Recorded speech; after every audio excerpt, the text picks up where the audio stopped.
Baik, bismillahirrahmanirrahim. Assalamualaikum warahmatullahi wabarakatuh. Bertemu lagi dengan saya di mata pelajaran geografi. Nah, untuk pertemuan kali ini kita lanjut ke bab 3 ya. Nah, untuk di bab 3 kita akan membicarakan tentang langkah-langkah penelitian geografi. Sebelumnya, bagi yang udah punya buku paket atau pernah cari sumber dari beberapa buku yang lain, boleh lanjut. Nah, dalam langkah-langkah penelitian geografi ini ada beberapa hal yang akan kita bahas. Yang pertama, mengenai pengertian dari penelitian geografi.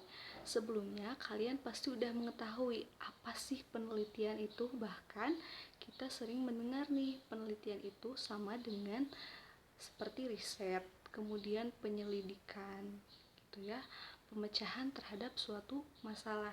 Nah, sehingga di sini disimpulkan bahwa penelitian adalah kegiatan untuk menyelidiki, mengembangkan, dan menguji kebenaran secara mendalam untuk memecahkan suatu permasalahan. Nah, di sini permasalahannya itu yang secara sistematis dan terstruktur dengan menggunakan metode ilmiah. Dalam pengertian tersebut, kita garis bawahi ada kata menyelidiki, mengembangkan, kemudian menguji kebenaran. Apa sih yang diujinya itu? Yaitu di sini ada permasalahan. Ya, di sana ada masalah yang kita uji. Lalu apa bedanya penelitian dengan suatu cerita atau mitos yang ada di lingkungan yang sering kita dengar. Nah, di sini kalau penelitian itu kita menggunakan metode ilmiah gitu ya, yang bisa diuji kebenarannya menurut segi ilmu pengetahuan. Lanjut, di sini ada ciri-ciri metode ilmiah. Nah, ciri metode ilmiah ada 6. Yang pertama ada rasional. Rasional di sini artinya penelitian itu harus masuk akal, yang bisa dijangkau oleh penalaran manusia. Jadi kalau sesuatu hal yang dianggap mitos, hal yang dianggap tabu, itu tidak bisa dikatakan sebagai suatu penelitian. Kemudian yang kedua, penelitian itu ciri-cirinya mempunyai sifat empiris, menggunakan cara tertentu yang dapat diamati dengan panca indera dan sesuai fakta di lapangan. Jadi harus yang bisa terlihat, teraba oleh panca indera kita, gitu ya. Kemudian yang ketiga ada sistematis. Sistematis artinya di sini berurutan, mulai dari langkah-langkah kita menemukan masalah, kemudian sampai penyusunan penelitiannya, cara kerjanya, metodenya seperti apa, sampai kepada titik akhir di publikasi penelitian itu langkah-langkahnya harus teratur. Kemudian yang keempat ada objektif. Objektif ini berarti sesuai dengan fakta di lapangan. Kita tidak bisa nih memilih-milih fakta penelitian yang di lapangan itu dia berbicara A, kemudian kita alihkan jadi manipulasi. Data penelitian itu tidak bisa seperti itu, gitu. Kemudian yang kelima ada universal atau bersifat umum. Nah, di sini ciri metode ilmiah itu yang namanya penelitian, dia harus berlaku secara umum dan melakukan eksperimen yang sama. Sehingga kalau dilakukan penelitian dimanapun, itu hasilnya pun akan sama. Contohnya, kita mau meneliti tentang banjir. Banjir itu di mana-mana pasti sama penyebabnya. Kalau enggak dari akibat curah hujan yang deras, itu bisa diakibatkan dari banyaknya pepohonan yang sudah ditebang gitu ya. Itu kan memicu gitu ya. Kemudian yang terakhir, ciri metode ilmiah itu yaitu terbuka, artinya siap diuji kebenarannya oleh siapapun. Gitu. Sampai sini paham? Oke, kita lanjut. Nah, sifat-sifat dari penelitian geografi. Hampir yang sudah dikatakan di sebelumnya ya mengenai ciri-ciri dari metode ilmiah. Nah, di sini sifat penelitian geografi ada 5. Yang pertama, jelas, dia menggunakan ilmu pengetahuan sebagai landasan teori. Karena apa? Kembali ke pengertian kita tadi di pengertian penelitian geografi, dia ada kata metode ilmiah. Nah, ini menggunakan ilmu pengetahuan sebagai landasan teorinya. Nggak bisa dari kata kalau cek Sunda mah cenah gitu ya, atau mitos-mitos itu tidak bisa diuji kebenarannya gitu. Kemudian penelitian diawali dengan penemuan masalah geosfer. Apa sih masalah geosfer itu? Nah, karena kita di sini berkaitan dengan geografi, masalah geosfer itu masalah-masalah yang terjadi di muka bumi. Sangat banyak sekali, bahkan di lingkungan kita sendiri pun kita bisa menemukan masalah-masalah tersebut. Itu ya, apalagi sekarang nih, musim hujan atau musim kemarau itu yang kadang nggak menentu. Kalau dulu, orang-orang dulu itu sering mengatakan bulan yang sudah berakhiran kata berberan gitu ya, seperti September, Oktober, November, nah itu udah masuk musim hujan. Tapi kan di sini kadang ada panas, kadang hujan gitu ya. Seperti itu. Banyak ya masalah-masalah tentang geografi.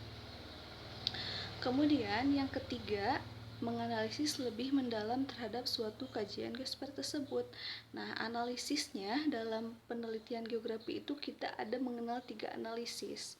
Yang pertama ada analisis keruangan yang berkaitan dengan lokasi, kemudian yang kedua ada analisis kelingkungan yang mana dia mengaitkan antara variabel lingkungan dengan manusia, dengan aspek manusia, aspek fisik dengan manusia, ada hubungan sebab akibat gitu ya. Kemudian yang ketiga ada analisis kompleks wilayah atau regional, yang mana kalau regional itu yang namanya wilayah, dia mempunyai ciri khas tertentu. Wilayah yang di dataran rendah dengan dataran tinggi itu memiliki ciri khas yang sangat berbeda gitu ya.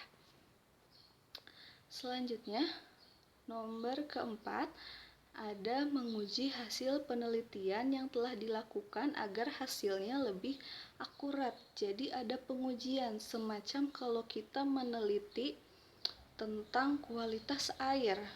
Nah, itu perlu adanya pengujian hasil lab supaya apa? Supaya lebih meyakinkan lagi bahwa penelitian si kita itu gitu betul-betul memang sudah diuji secara teoritis gitu ya, menurut ilmu pengetahuan.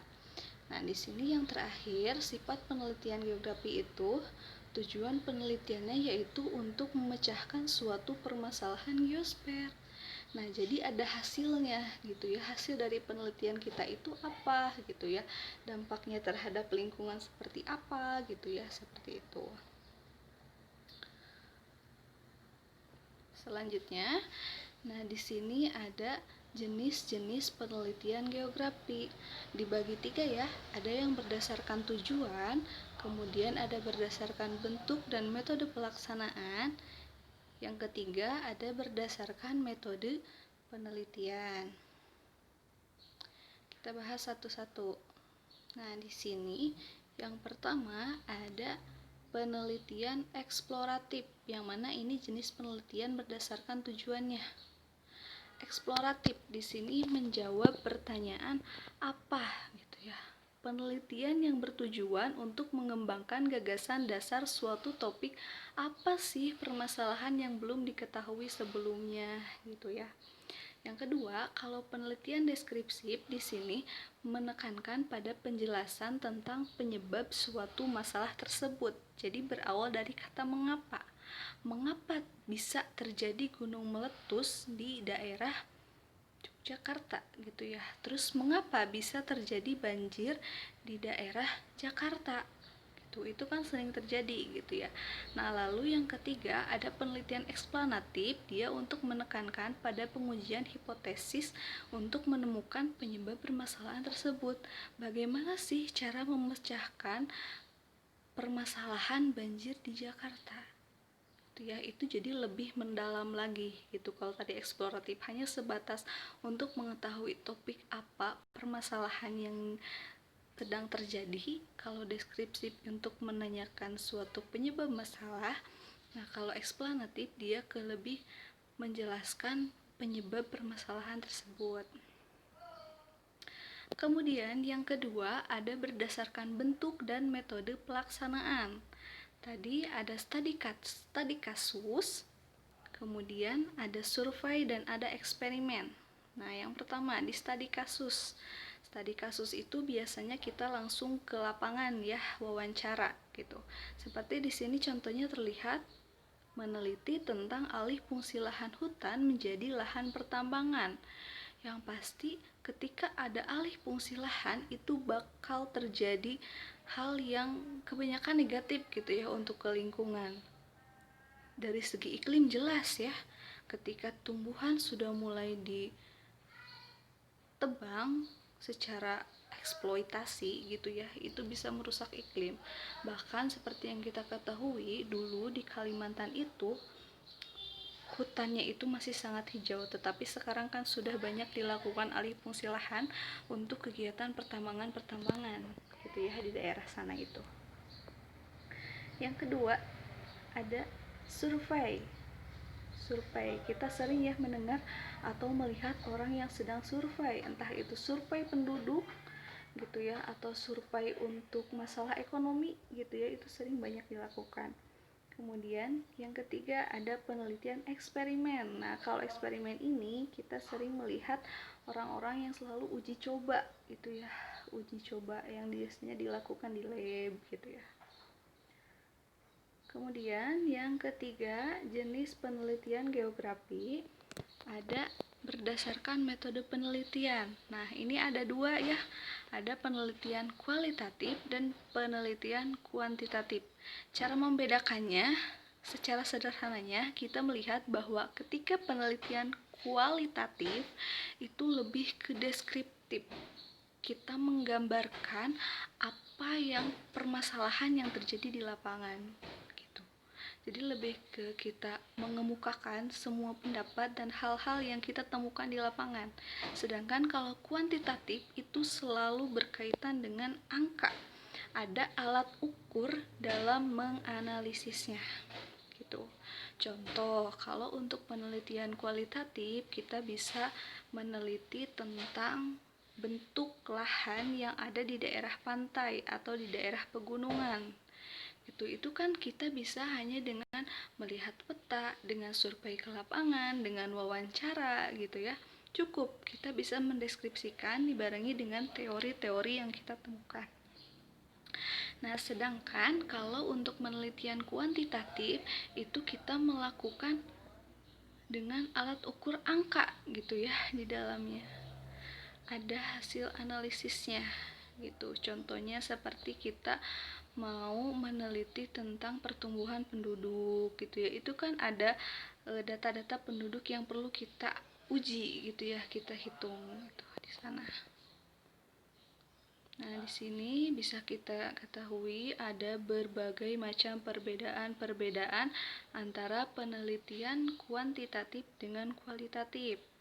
Berdasarkan dari sudut pandang, pendekatan, tujuan, dan pengumpulan datanya gitu ya. Di sini masing-masing mempunyai perbedaan. Gitu.